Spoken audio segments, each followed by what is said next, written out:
बिस्मिल्लाहिर्रहमानिर्रहीम। आप सबको अस्सलामुअलैकुम। कुछ रोज़ कबल एक बड़े प्यारे मेरे भाई हैं ज़ुहैब सज्जाद, उन्होंने मुझसे कहा दिल भाई बर्गामास कैसा परफ्यूम है उसके बारे में थोड़ा सा बताएं। तो मैंने उनको कहा यार इसका डिटेल रिव्यू मैंने अपने चैनल पर डाला हुआ है, आप जाकर देख सकते हैं। तो उन्होंने बड़ा सर्च किया, वापस आकर कहा दिल भाई बर्गामास का रिव्यू तो आपके चैनल पर नहीं है। मैंने कहा अच्छा। मैं फिर अपने चैनल विज़िट किया मैंने और चेक किया तो वाकई इस परफ्यूम का रिव्यू मेरे पास चैनल पर अवेलेबल नहीं था, जबकि मैं तकरीबन कोई 1.5-2 साल कबल इस परफ्यूम को ऑलरेडी यूज़ कर चुका हूँ। तो मैंने कहा यार इसका रिव्यू भी तक क्यों नहीं है मेरे चैनल पर। इसका ब्रांड का नाम है जी ओर्थो परीजी और स्पेसिफिक फ्रेगरेंस का नाम है बर्गा मास्क। ठीक है, ये इसका बॉक्स है, बड़ा ही अनयूजुअल किस्म का इसका बॉक्स होता है, क्योंकि इसका बॉक्स जब ओपन होता है तो ये पूरे का पूरा बॉक्स इस तरह खुल जाता है। ठीक है, और इसके अंदर भी ये ना जो फ्रेगरेंस है उसको चारों तरफ से इन क्लिप्स ने चारों तरफ से रोक के रखा होता है। मैं कोशिश करूंगा कि इसकी सेपरेट एक वीडियो बना के इसके सामने लगा दूं। और ये जो फ्रेगरेंस की बोतल है ये इसके अंदर बड़ी ज़बरदस्त नाक फिट होती है, ये आप देख सकते हैं अंदर बिल्कुल जिस तरह हर तरफ से ना इसको इन्होंने कैप्चर किया होता है। बड़ी ज़बरदस्त किस्म की इसका बॉक्स है और इसके इस साइड पे भी वो ब्रांडिंग हुई हुई है, इस साइड पे भी ब्रांडिंग, इस साइड पे भी ब्रांडिंग, फ्रंट पे ब्रांड का नाम और फ्रेगरेंस का नाम है एंड टॉप के ऊपर ब्रांड का लोगो है जो कि शायद आपको नज़र ना आए। लेकिन ये इसका टोटल बॉक्स हो गया और बॉक्स बहुत ही सिंपल गत्ते का बॉक्स है, लेकिन अंदर से जो मेन चीज़ है वो निकलती है इसकी बॉटल। ये आप देख सकते हैं इसकी 50 ml की बॉटल जिसके यहाँ पे फ्रेगरेंस का नाम लिखा हुआ है और इसका तकरीबन ऑरेंज कलर का जूस है। ये एक फैब्रिक की पट्टी जो इसके ऊपर लगी हुई है ये ऑपोजिट तक जाती है और यहाँ पे ब्रांड का नाम भी लिखा हुआ है, अगर आप इसको देख सकें, ओर्थो परीजी। तो ये हो गई इसकी बॉटल। ठीक है, और बॉटम के ऊपर अगर आप देख सकें तो यहाँ पे इसका ब्रांड का लोगो है विच इज़ इन्फिनिटी का साइन है और अंदर वो क्या कहते हैं इसको, वो भी है बैच कोड भी लिखा हुआ है विच इज़ 01245। ठीक है, और इसका जो कैप है, अच्छा ओर्थो परीजी के कैप आप लोग कभी मैच करें ना तो इनके कैप्स में डिफरेंस होता है। जिस तरह ये थोड़ा सा आप मेटालिक कह लें और इसके टॉप पे एक जेम सा लगा हुआ है, बट जब हम इसकी बात करते हैं तो रस्टेड कॉपर टाइप है ये और इसके टॉप पे वुड्स है। अच्छा, जो इनकी कैप्स हैं वो समहाउ इन फ्रेगरेंसेस के जो वो है ना उसको डिफाइन करती हैं कि इसकी फ्रेगरेंस किस तरह की होने वाली है। जिस तरह मैंने आपको सेमिनालीज का दिखा दिया और ये इसके टॉप के ऊपर देखें वुड्स इस तरह लग रहा है जिस तरह वुड का जो है ना कोई कटा हुआ पीस लगा हुआ है और ये इसकी टोटल प्रेजेंटेशन हो गई। और ग्रीन कॉपर ग्रीन टाइप इसका जो है ना वो स्प्रेयर हो गया एंड दैट्स इट, ये इसकी प्रेजेंटेशन हो गई। और ये 50 ml की बॉटल है। पहले जब मैं ओर्थो परीजी की 50 ml की फ्रेगरेंसेज इस्तेमाल करता था तो मैं सोचता था यार ये बहुत कम क्वांटिटी है और प्राइस बहुत ज़्यादा है इनकी, बट अब जब मैंने इस ब्रांड की फ्रेगरेंसेज को इस्तेमाल करना शुरू किया ना, लाइक सेमिनालीज हो गया, मेगामेर हो गया, विरिदी हो गया जो कि मेरा फेवरेट है इस पूरे हाउस का, उसके बाद ये बर्गा मास्क हो गया। अच्छा, जब आप इसको खोल के इसके स्प्रेयर से खुशबू करेंगे ना तो आपको लगेगा यार ये तो बड़ा ही ना कुछ सिट्रसी सी फ्रेगरेंस है और ये 2-3-4 घंटे से ऊपर लास्ट नहीं करेगी। तो वहाँ पर आपको थोड़ा सा होता है कि यार इतने ज़्यादा पैसे 50 ml में इन्वेस्ट करने का क्या फ़ायदा है। लेकिन गेम तब शुरू होती है जब आप इस फ्रेगरेंस को लगाते हैं। एंड कॉशन में आप लोगों को एडवांस में देता चलूँ, 2 से ज़्यादा स्प्रेज इसके लगाने की कोशिश भी मत करिएगा, ये बहुत पोटेंट है, ज़ाया करेंगे। मतलब कहने का मकसद ये है कि 2 से ज़्यादा स्प्रेज करेंगे तो ज़ाया करेंगे, 2 स्प्रेज इनफ हैं इसके। बाकी लॉन्जिविटी प्रोजेक्शन के सेक्शन में बात करेंगे, पहले मैं आप लोगों को इसकी खुशबू डिफाइन करता हूँ, फिर मजीद इसके बारे में हम बात करते हैं। अच्छा, मैंने जब इस फ्रेगरेंस को लगाया ना मुझे लगा यार इस तरह की कोई ना कोई फ्रेगरेंस मैं ऑलरेडी इस्तेमाल कर चुका हूँ, इस तरह की कोई ना कोई फ्रेगरेंस मैं ऑलरेडी इस्तेमाल कर चुका हूँ, इससे मिलती जुलती थोड़ी बहुत मैं इस्तेमाल कर चुका हूँ। तो वो थी जी Hatkora wood from the house of Ajmal का जो हटकोरा वुड है, आप लोगों में से जिसने इस्तेमाल किया हुआ है उसके अंदर सिट्रसेस हैं, लेकिन बहुत ही डिफरेंट एंड यूनिक किस्म के सिट्रसेस हैं। क्योंकि कहते हैं कि हटकोरा एक जो है ना वो बर्गामॉट या ऑरेंज फैमिली के अंदर, सिट्रसेस की फैमिली के अंदर आता है और उसकी जो खुशबू होती है वो डिफरेंट होती है। जिस तरह देखें बर्गामॉट उसकी खुशबू टोटल डिफरेंट होती है, ऑरेंज की डिफरेंट होती है, लेमन की डिफरेंट होती है, ग्रेप फ्रूट की डिफरेंट होती है। इस तरह फिर हर किसी का डिफरेंट मतलब उसमें अकॉर्ड्स भी हैं। बर्गामॉट के को 50-60 अकॉर्ड्स मैं आपको गिना सकता हूँ यहाँ पे खड़े खड़े। ऑरेंज के बेशुमार किस्म के अकॉर्ड्स हैं, लेमन के बेशुमार किस्म के अकॉर्ड्स हैं, ग्रेप फ्रूट के भी ठीक ठाक किस्म के अकॉर्ड्स हैं। तो कहने का मकसद ये है कि सिट्रसेस जस्ट नाम ले लेना वो बहुत छोटा नाम है, उसके अंदर जब आप एक्सप्लोर करते हैं तो सिर्फ ऑरेंज के ही आपको 150 किस्म के जो है ना वो नोट्स मिल जाएंगे, 150 किस्म के उसके अकॉर्ड्स मिल जाएंगे। तो इसके अंदर जो सिट्रस यूज़ किया गया है वो सिट्रस बहुत डिफरेंट है। मैं नहीं कहूँगा कि आप लोगों, मैंने खुद हटकोरा का नाम पहली दफ़ा सुना था, बल्कि निखिल भाई ने अपने चैनल के ऊपर अजमल के हटकोरा वुड का जब रिव्यू किया था तो उन्होंने कहा था कि हटकोरा जो है वो बेसिकली एक सिट्रस फैमिली का एक फ्रूट होता है और ये उसकी खुशबू है। तो मैंने तो उससे पहले ना मुझे तो पता भी नहीं था, मैं तो वैसे समझता था कि हटकोरा इन्होंने वैसे नाम रखा है।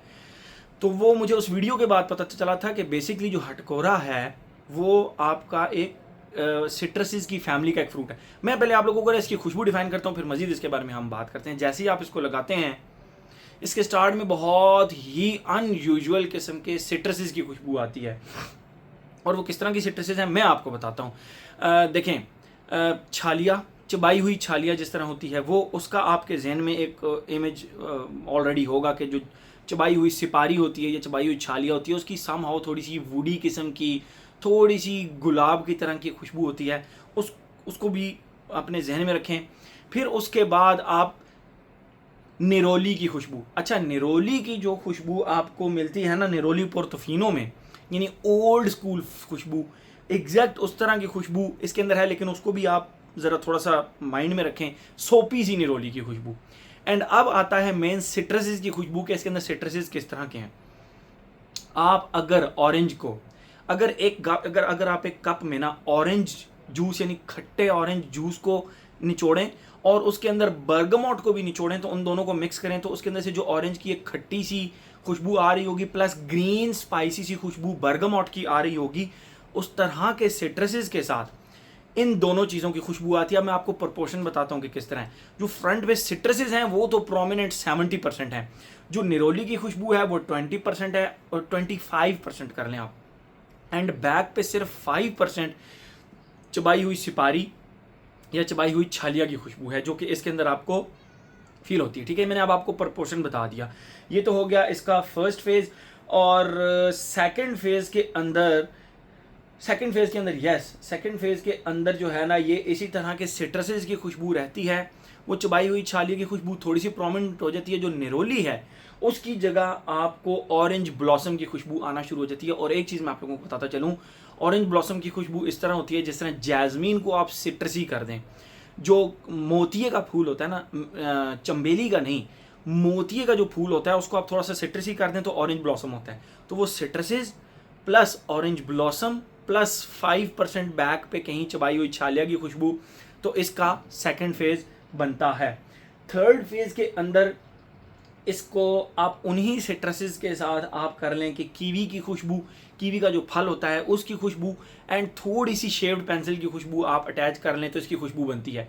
इसकी खुशबू इतनी कॉम्प्लेक्स थी कि मुझे इसको मतलब याद करने के लिए ना लिखना पड़ा और मैं वहाँ से अब आपको इसको बताऊँ। मैं जब इसको लगाता हूँ ना तो ये मुझे कंफ्यूज करती है। क्यों? क्योंकि जो इसकी ट्रांजिशंस हैं वो बहुत स्लो हैं। पहला फेज जो मैंने आपको बताया है सिट्रसिस की खुशबू मैंने आपको डिफाइन कर दी। सिट्रसिस, निरोली एंड जो सोपी सी ये खुशबू है इसके अंदर, वो सेकंड फेज में आते आते जहाँ पर मैंने आप लोगों को बताया है कि यहाँ पे ऑरेंज ब्लॉसम की खुशबू इंट्रोड्यूस होती है, वो ट्रांजिशन ही खाली 1.5 घंटे की है। ठीक है, पहला फेज कम से कम 2-2.5 घंटे चलता है और दूसरे फेज को आते आते कम से कम पूरा प्रोमिनेंट होते होते 1.5 घंटा लगता है। फिर दूसरा फेज जो मुकम्मल रहता है वो 3 घंटे के करीब रहता है और उसके बाद मज़ीद जो थर्ड फेज की ट्रांजिशन है वो भी 1.5 घंटे की है। तो it is not an easy transition and it is not an, मतलब ये एक बहुत कोई ऑर्डिनरी किस्म का परफ्यूम नहीं, ये कॉम्प्लेक्स परफ्यूम है। इसकी जो ट्रांजिशंस है ना वो बहुत स्लो हैं। आपको इसको स्टडी करने के लिए पूरा सिर्फ इसी की तरफ आपका दिमाग होना चाहिए। तो ये इसकी खुशबू मैंने आप लोगों को डिफाइन कर दी। आते हैं हम अपने पैटर्न की तरफ। Age, gender, longevity, projection, weather, occasion, कोई एज रिस्ट्रिक्शन नहीं है इसके ऊपर। सिर्फ निरोली की वजह से ये थोड़ा सा सब्जेक्टिव हो जाएगा क्योंकि निरोली समहाउ आपको थोड़ी सी जो है ना वो old school grandpa type, grandma type एक खुशबू लगेगी, लेकिन थोड़ी देर के बाद ये एक टोटल मॉडर्न फ्रेग्रेंस में शिफ्ट हो जाएगी। ठीक है, एज हो गया। जेंडर मेरे ख्याल में मेल फीमेल दोनों लगा सकते हैं भाई, मेल फीमेल दोनों आराम से लगा सकते हैं। आ गया लॉन्जिविटी प्रोजेक्शन। देखें ये एक सिट्रसी फ्रेग्रेंस है लाइक हटकोरा वुड। हाँ, इसके हटकोरा वुड के साथ रिजेंबलेंस कितनी है वो अब नीचे पड़ा, मुझे झुकना पड़ेगा। हटकोरा वुड के साथ इसकी रिजेम्बलेंस कितनी है, लगाते ही आपको, अगर आपने हटकोरा वुड एक आध महीना पहले इस्तेमाल किया है तो आपके जहन में आएगा यार ये थोड़ा थोड़ा हटकोरा वुड से मिलता है, लेकिन डिफरेंसेस आर देयर, परफॉर्मेंस का डिफरेंट है, इंग्रेडिएंट्स का डिफरेंट है, रिफाइंड होने का डिफरेंस है, तो ये it is a different fragrance at, मतलब ओवरऑल ये एक डिफरेंट फ्रेग्रेंस है, ठीक है। Longevity projection on this one is 24 hours. मैंने इन कपड़ों पर कल लगाई थी, कल इस आम पे एक यहाँ और एक यहाँ स्प्रे, मुझे अभी तक इसकी खुशबू क्लोज करने से आ रही है। इसका मतलब है कि ये गोंद की तरह की फ्रेग्रेंस है, उतरती नहीं है। मैं बात कर रहा हूँ इसकी लॉन्जिविटी की, और प्रोजेक्शन भाई 4.5 से 5 घंटे तबाह कुन किस्म की इसकी प्रोजेक्शन है, ठीक है। इसीलिए इसके मैंने 2 स्प्रेज लगाए थे, 1 and 2, जब भी लगाए हैं 1 and 2, इससे ज़्यादा नहीं। और मैं वीडियो के स्टार्ट में इसलिए कह रहा था कि अगर आप इसके 2 से 10 स्प्रे करेंगे तो ज़ाया करेंगे, क्यों? क्योंकि जब 2 स्प्रे ही आपकी इतनी लॉन्जिविटी दे रहे हैं, 24 आवर लॉन्जिविटी एंड 4 से 5 घंटे जालिम किस्म की प्रोजेक्शन, तो वाई आप इसको ज़्यादा स्प्रे करेंगे क्यों? मतलब वो एक रिव्यूअर है, क्या नाम है उसका, करली फ्रेग्रेंस, वो जो है वो इस परफ्यूम के मुझे करके दिखाए 30 स्प्रे, मैं मान जाऊँगा उसको। इसके 4 से 10 स्प्रे वो भी नहीं कर सकेगी, ठीक है, क्योंकि ये बहुत ही पोटेंट किस्म की एक सिट्रसी फ्रेग्रेंस है, ठीक है। तो longevity projection is not a problem. Weather और ओकेजन की बात करें, all season all occasion fragrance है। क्या आप इसको जिम में लगा के जा सकते हैं? अगर आप समझते हैं कि यार एक्सपेंसिव फ्रेग्रेंस है, कोई बात नहीं, मैं जिम में ज़रूर लगा के जा सकता हूँ, तो यस, आप इसको स्पोर्ट्स एक्टिविटीज़ में भी ज़रूर ट्राई कर सकते हैं, आंखें बंद करके ट्राई कर सकते हैं, ठीक है। तो मेरे ख्याल में हर एस्पेक्ट इसका हमने कवर कर लिया। Very very very fantastic fragrance. Zoeb भाई, थैंक यू सो मच, आपने मुझे रिमाइंड कराया कि इसका रिव्यू मेरे चैनल पर नहीं है, तो मैंने इसका रिव्यू आप लोगों के लिए बना दिया। आप लोगों को ये फ्रेग्रेंस बहुत ही ज़्यादा पसंद आने वाली है। एक ऐसी सिट्रसी फ्रेग्रेंस जो कि सिट्रसी भी है एंड हद से ज़्यादा लॉन्ग लास्टिंग भी है, ठीक है। बहुत कम ऐसी फ्रेग्रेंसेस होती हैं जिनमें इस तरह के करैक्टरिस्टिक्स होते हैं। तो मेरे ख्याल में हर एस्पेक्ट इसका हमने कवर कर लिया। तो ये था जी हमारा ओर्थो पैरिज़ी का बर्गामास। अच्छा, मैं आप लोगों को बताता चलूँ, ये 2014 की जो है ना ये रिलीज़ है। तो ये था जी हमारा ओर्थो पैरिज़ी का Bergamask. Thank you so much.